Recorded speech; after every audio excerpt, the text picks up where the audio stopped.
प्रिय छात्राओं, हमारा जो आज का व्याख्यान है वो प्रथम अध्याय केशवदास पर आधारित है। केशवदास जो अध्याय है उसमें से कुछ व्याख्याएं हम पहले ही अध्ययन कर चुके हैं और अब हम और आगे की जो व्याख्याएं हैं उनका अध्ययन हम आज के इस व्याख्यान में करेंगे। तो आज का व्याख्यान शुरू करने से पहले मैं जो पिछले व्याख्यान में इसकी हमने क्या पढ़ा उसको एक बार थोड़ा सा बता देती हूँ। तो हमारा जो व्याख्यान था पिछला वाला वो ख़त्म हुआ था किस पर, यानी परशुराम और राम, भरत, लक्ष्मण, शत्रुघ्न इन चारों का संवाद आपस में चलता रहता है, एक दूसरे के ऊपर क्रोध करते हैं। जब परशुराम कहते हैं कि मैं अपने बाणों से तुमको नष्ट कर दूंगा, तो श्री राम को भी अत्यधिक क्रोध आता है और वो परशुराम से कहते हैं कि आपके पास जितने भी जो समस्त बाण हैं आप उनको एक साथ छोड़ दीजिए। जिन हाथों में शिव धनुष को भंग करने की सामर्थ्य है वो हाथ आपके बाणों की अखंड धारा को भी रोक सकने में समर्थ हैं। उसके आगे परशुराम को और भी क्रोध आता है, तो उसी का वर्णन करते हुए जो परशुराम है वो कहते हैं। तो आप इसके लिए जो 24 नंबर पेज है आप वो देखिए, रीतिकालीन काव्य संकलन जो आपकी बुक है उसमें 24 नंबर पेज पर आप देखिए।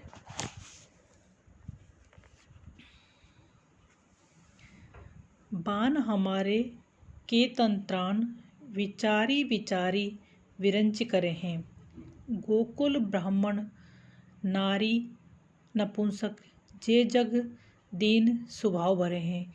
यहाँ पर जो परशुराम जी हैं वो अपने क्रोध का, अपने बाणों की भयंकरता का वर्णन करते हुए कहते हैं कि बाण हमारे, मेरे जो बाण हैं, के तंत्राण, कैसे हैं, तंत्राण कवच, इनसे अपनी रक्षा करने वाला, विचारी विचारी, विचार विचार कर, सोच सोच कर, विरंच यानी ब्रह्मा ने, यानी जो मेरे बाणों से अपने प्राणों की रक्षा कर सके, ऐसे व्यक्ति, ऐसे मनुष्य ब्रह्मा ने सोच विचार कर ही बनाए हैं। यानी जो मनुष्य मेरे बाणों के प्रभाव से अपने प्राणों की रक्षा करने वाले लोगों का ब्रह्मा जी ने काफ़ी सोच विचार कर बनाया है।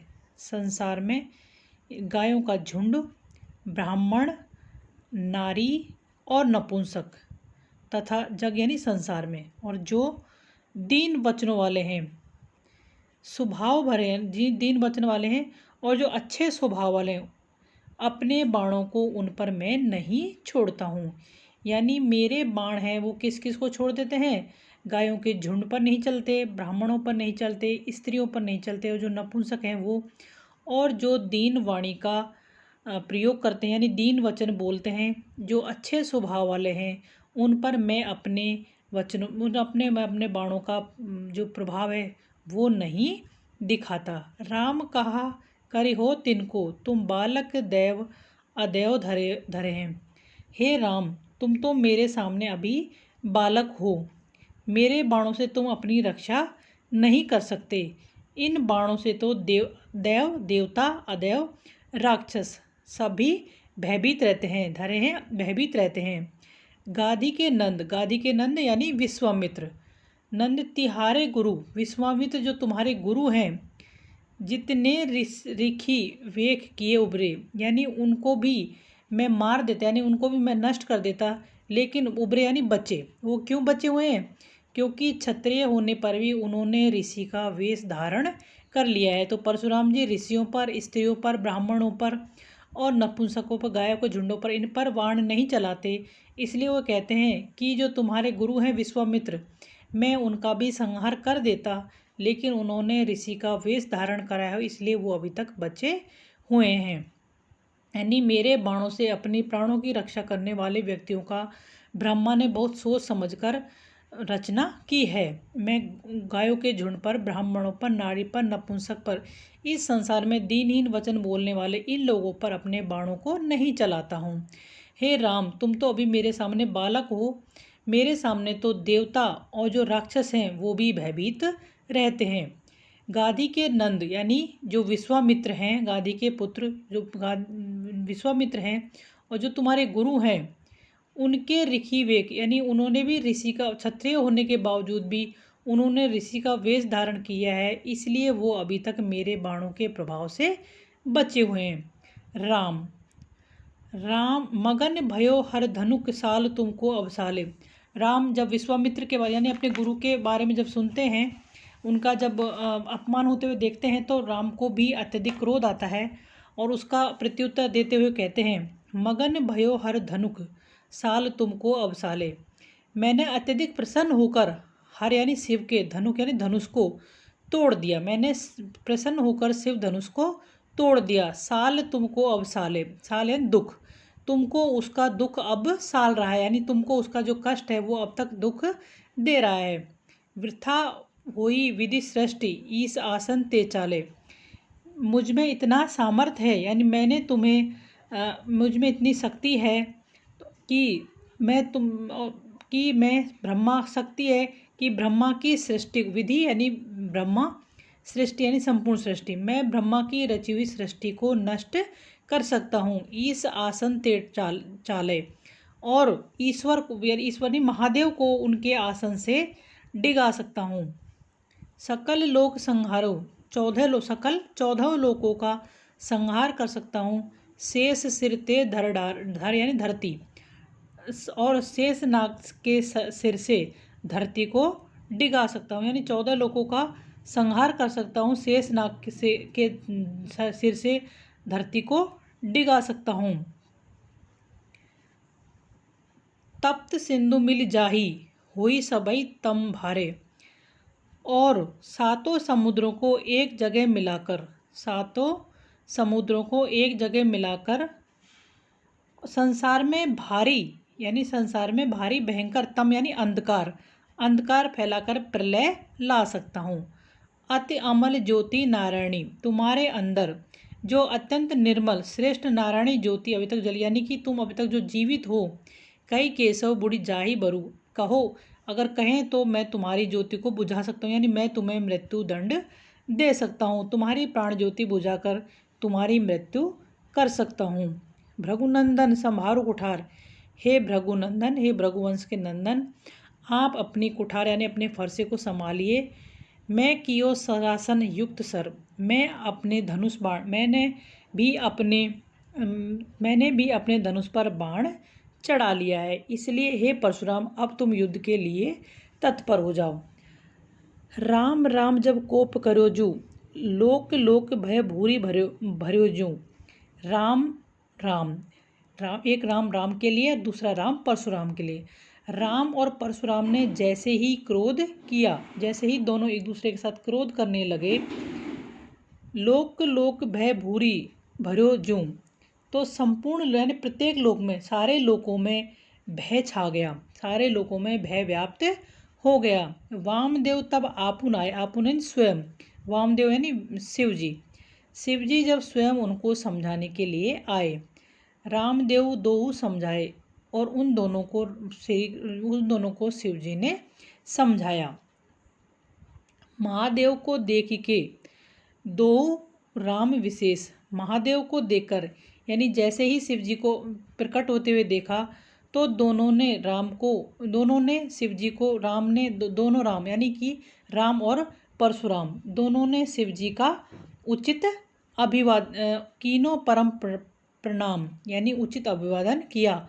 आशीष दियो अशेष, और शिव जी ने भी दोनों को अपनी तरफ से आशीर्वाद दिया, जो जितना यथा योग यानी जितनी योग्यता जो योग था उतना आशीर्वाद उनको दिया। महादेव फिर शिव जी बोलते हैं, भृगुनंदन सुनिए मन में गुनिए रघुनंदन निर्दोषी। हे भृगुनंदन आप सुनिए और अपने मन में अच्छी तरह से सोच विचार कर लीजिए, जो श्री राम हैं वो नितांत ही निर्दोषी हैं, निरपराधी हैं। निज ये अविकारी सब सुखकारी सबई विधि संतोषी। ये जो श्री राम हैं इस संसार में सारे माया मोह आदि विकारों से मुक्त हैं तथा सबको सुख देने वाले हैं और सब प्रकार से संतोषी हैं। एक तुम दो और न को, एक नाम कहायो तुम दोनों एक ही हो, यानी तुम दोनों विष्णु के अवतार होने से एक हो, इस कारण तुम दोनों में कोई अंतर भी नहीं है और नाम भी तुम्हारा एक ही समान है। विष्णु का अवतार होने से तुम्हारा प्रभाव, यानी कि अब विष्णु ने जो दूसरा अवतार ले लिया है तो तुम्हारा जो प्रभाव है वो समाप्त हो गया है। आयुर्बल घटा यानी प्रभाव समाप्त हो जाना। खूट्यो धनुष जो टूट्यो, मैं तन मन सुख पाया। और शिव धनुष यानी श्री राम ने जो मेरा धनुष भंग किया है, इससे मुझे तनिक भी कष्ट नहीं हुआ। मेरा तन और मन अति प्रसन्न हुई, अर्थात इसके लिए किसी को दोषी मानना ठीक नहीं है। पंचवटी वन वर्णन, यानी ये राम और परशुराम संवाद श्री महादेव जी के आने पर ख़त्म हो जाता है।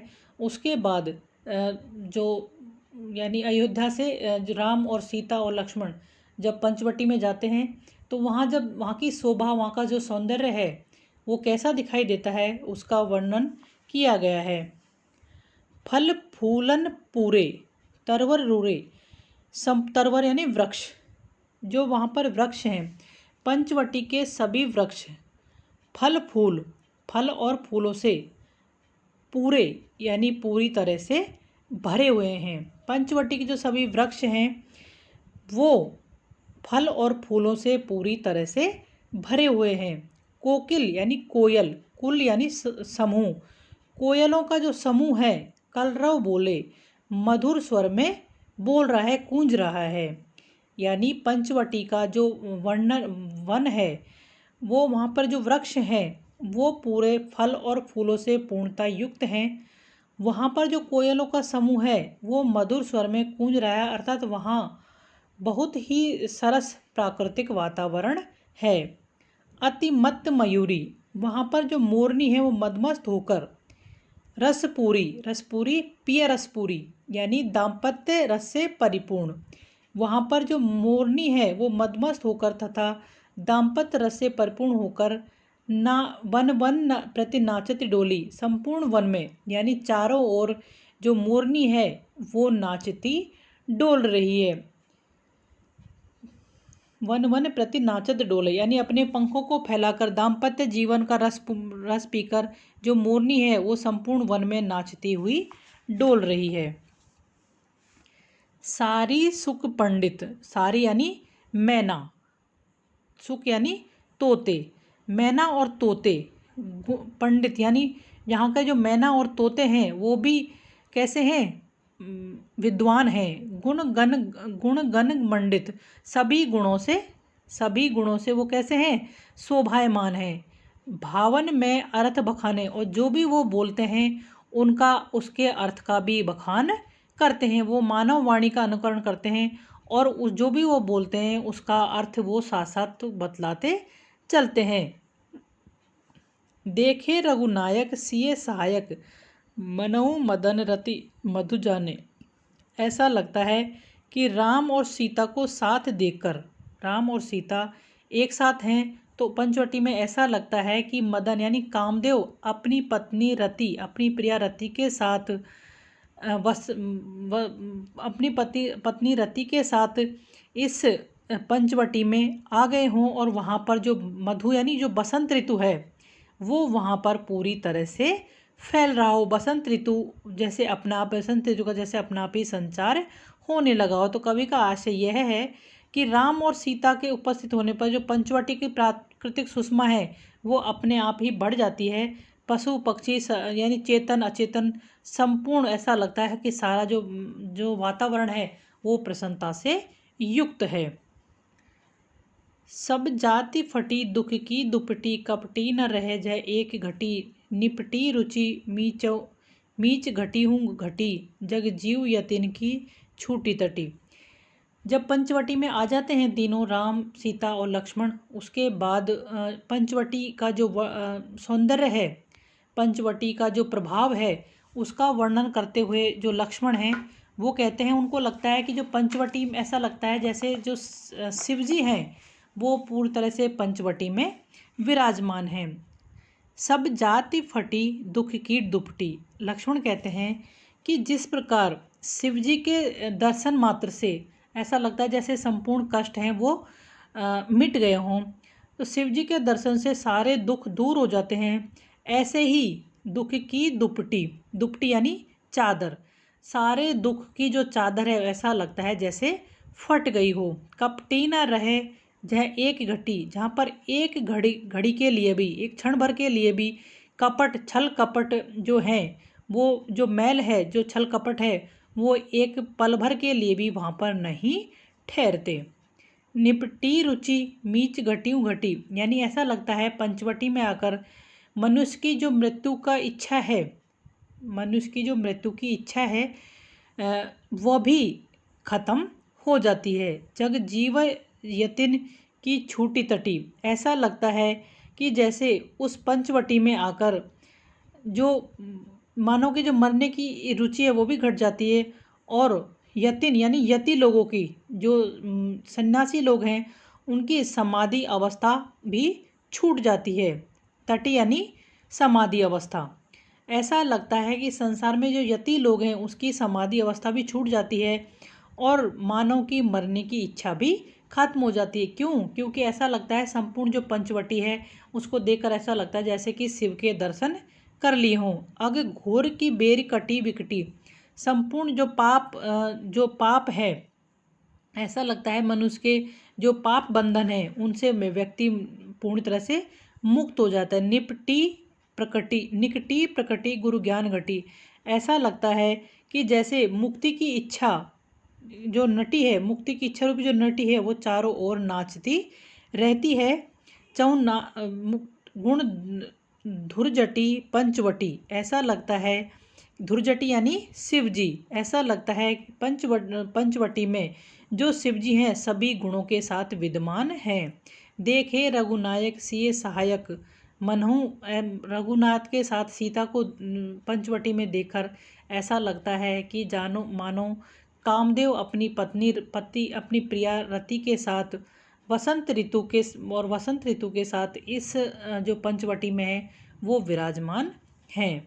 सब जाति फटी दुख की दुपटी, यानी पंचवटी के जो प्राकृतिक सौंदर्य है, जो प्राकृतिक वातावरण है, उसको देखकर ऐसा लगता है जैसे शिव जी को देखकर, शिव जी के दर्शन मात्र से जैसे दुख के सारी चादर यानी सारे संपूर्ण दुख हैं, जो कलेश हैं, वो मिट जाते हैं। ऐसे ही संपूर्ण पंचवटी की प्राकृतिक सुषमा को देखकर ऐसा लगता है कि दुख की चादर फट गई हो। कपटी न रहे जहाँ एक घटी, क्षण भर के लिए भी कोई छल कपट व्यक्ति के मन में नहीं रहता। निगटी रुचि मीच घटियों घटी, यानी मीच मृत्यु, मनुष्य की जो मृत्यु की अभिलाषा है, मानव की जो मरने की इच्छा है, वो भी ऐसा लगता है जैसे घट जाती है।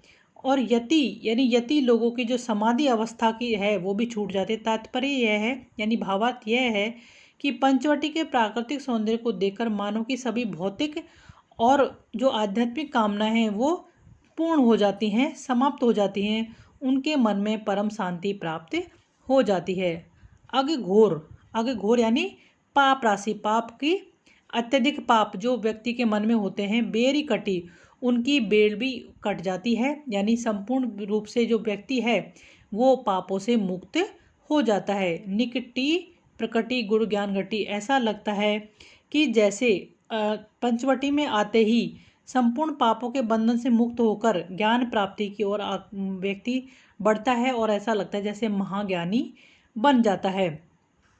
चौं ओर नाचित मुक्ति नटी, ऐसा लगता है मुक्ति की इच्छा जो नटी है, इच्छा रूपी नटी है, समान रूप से चारों ओर नाचती रहती है, यानी चारों ओर ऐसा लगता है कि जैसे मुक्ति यानी मनुष्य को पूरी तरह से मुक्ति मिल गई हो। गुण धूर जटी वन पंचवटी, पंचवटी के वन में ऐसा लगता है शिवजी संपूर्ण गुणों के साथ विराजमान हों। रघुनाथ यानी रघु के नायक, रघुकुल के जो नायक हैं यानी श्री राम सीता के साथ पंचवटी में ऐसे सुशोभित हो रहे हैं जैसे कामदेव रति के साथ संपूर्ण वन में विराजमान हों। ये पंचवटी का वर्णन था। अब हनुमान लंका गमन, यानी जब सीता का रावण अपहरण कर लेते हैं, हरण कर लेते हैं, उसके बाद यानी हनुमान जी सीता का पता लगाने के लिए लंका की ओर जाते हैं। तो लंका की ओर जाते हुए हनुमान जी कैसे लग रहे हैं उसका वर्णन किया गया है। हरि कैसो वाहन की विधि कैसो हेम हंस, हरि यानी हरि कौन? यानी शिव जी। हरि यानी विष्णु, शिव जी जो विष्णु भगवान हैं। हरि केशव वाहन, विष्णु भगवान के वाहन कौन है? गरुड़, यानी विष्णु भगवान के वाहन गरुड़ की जैसी उनकी तीव्रता है। विधि केशव हेम हंस, विधि यानी ब्रह्मा, ऐसा लगता है कि ब्रह्मा के वाहन स्वर्ण हंस के समान। नभ पाहन, नभ आकाश, पाहन पत्थर, आकाश रूपी पत्थर पर। लीक सी यानी रेखा सी खिंचती हुई दिखाई देती है, यानी हनुमान जी जब जाते हैं तो ऐसा लगता है जैसे आकाश रूपी पत्थर पर कोई लकीर सी खींच दी हो। तेज को निधान राम मुद्रिका विमान की दो, ऐसा लगता है जो हनुमान जी हैं वो शक्ति, शौर्य और संयम और तेज के भंडार हैं, निधान भंडार हैं। राम मुद्रिका विमान की दो, और जिस राम ने जो मुद्रिका यानी जो अंगूठी सीता को पहचानने के लिए दी थी उसको जैसे उन्होंने विमान का जैसे विमान ही बना लिया हो, राम के द्वारा दी गई अंगूठी को विमान बनाकर उड़ गए हों। लक्ष्मण को बाण छूटो रावण निशंको, या फिर ऐसा लगता है कि निशंक यानी घमंडी, अहंकारी, अहंकारी रावण को मारने के लिए लक्ष्मण ने बाण छोड़ा हो। गिरी गज गंड ते उड़ान्यो सुवरन अली, या फिर ऐसा लगता है कि मानो पर्वत, गिरी यानी पर्वत, गज यानी हाथी, पर्वत रूपी हाथी के, गंड यानी कुंभ स्थल, पर्वत रूपी हाथी के कुंभ स्थल से निकलने वाले उड़ानो सुबरन अली, सुबरन यानी पीला रंग, यानी स्थल से निकलने वाले पीले रंग का कोई भ्रमर, अली यानी भ्रमर। सीता के पद रूपी जो कमल हैं, कमल रूपी जो पद हैं यानी जो पैर हैं, सीता के जो कमल रूपी जो पैर हैं, सदा कलंक रंग को, जो कैसे हैं? हमेशा निष्कलंक हैं, यानी उन पर किसी प्रकार का कोई कलंक नहीं है, तो उनमें अपना स्थान पाने के लिए जैसे कोई भंवरा उड़ा चला आ रहा हो। हवाई सी छूटी केशवदास आसमान में, केशवदास जी कहते हैं ऐसा लगता है जैसे आकाश में जैसे कोई आतिशबाजी हुई हो। कमान कैसो गोला हनुमान चलो लंक में, या फिर ऐसा लगता है लंका में जाते हुए हनुमान जी ऐसा लगता है जैसे तोप से निकला हुआ कोई आग का गोला हो जो लंका की ओर छोड़ दिया गया हो। हरि कैसो वाहन के विधि कैसो हेमवन लीक सी लिखत नव पाहन के अंग में, यानी विष्णु भगवान के वाहन गरुड़ की सी तीव्रता थी, जिनमें किनमें हनुमान जी जाते हुए ऐसा लगते हैं कि जैसे गरुड़ है वो तेज गति से उड़ जाता है, उसी गति से हनुमान जी आकाश मार्ग में उड़ रहे हों। या फिर ऐसा लगता है कि जैसे ब्रह्मा के जो वाहन है स्वर्णहंस, उनके समान आकाश रूपी पत्थर पर सोने की रेखा सी खींचते हुए हनुमान लंका की ओर आकाश में उड़ गए हों। तेज को निधान यानी शक्ति, शौर्य, संयम और तेज आदि का जो भंडार है कौन?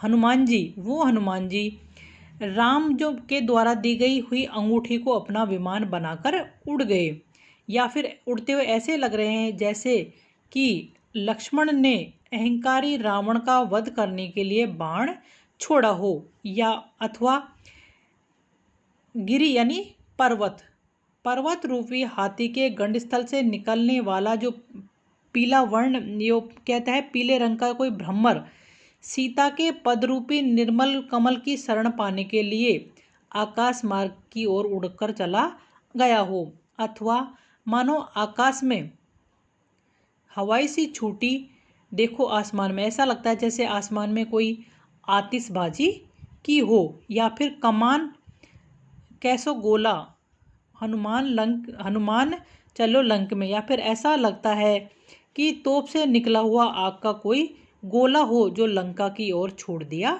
गया है। ठीक है बच्चों, धन्यवाद।